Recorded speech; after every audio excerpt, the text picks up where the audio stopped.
एक जोड़ा भगवान कृष्ण का बड़ा भक्त था और उनकी भक्ति को देखकर उनकी बेटी कर्माबाई भी भगवान कृष्ण की भक्त बन गई। हर दिन वह जोड़ा भगवान कृष्ण को भोग अर्पित करता था और फिर वे खाना खाते थे। लेकिन एक दिन वह जोड़ा द्वारका की यात्रा पर गया और भगवान कृष्ण को भोग अर्पित करने की जिम्मेदारी कर्मा को दी। सुबह कर्मा ने खिचड़ी बनाई और भगवान को अर्पित की, लेकिन चूंकि वह उस समय परिपक्व नहीं थी, उसने सोचा कि भगवान आएंगे और खाएंगे, लेकिन इंतजार करने के बाद खिचड़ी वैसे ही रखी रह गई। कर्मा ने भगवान से कहा कि उनके माता पिता नहीं हैं और उन्हें यही खिचड़ी खानी होगी और जब तक वह नहीं खाएंगे तब तक वह भी कुछ नहीं खाएगी। अपने भक्त की यह भावना जानकर जगन्नाथ जी उसके सामने प्रकट हुए और खिचड़ी खा ली। अगले दिन कर्मा ने फिर खिचड़ी बनाई। भगवान ने बड़े प्रेम से खिचड़ी खाई और कहा, माँ रोज मेरे लिए खिचड़ी बनाना।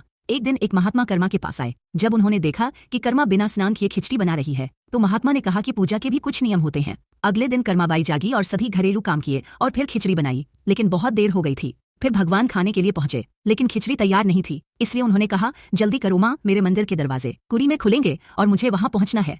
जब कर्माबाई ने खिचड़ी बनाई और परोसी तो उन्होंने खाने के बाद मंदिर की ओर दौड़ लगाई, लेकिन उनके मुंह में कुछ खाने के कण थे। यह देखकर जब पुजारी ने पूछा तो भगवान ने बताया कि कर्मा उनके भक्त हैं जो उनके लिए खिचड़ी बनाते हैं और वो वही खा के आए हैं। लेकिन एक पुजारी ने उसे कहा कि वह स्नान करे और घर का काम पूरा करे और फिर रसोई में जाए, जिसके कारण उसने खिचड़ी देर से बनाई। इसलिए उस पुजारी से कह दो कि मेरी माँ पर प्रभाव न डाले। अगले दिन वह पुजारी कर्मा के पास गया और सब कुछ समझाया।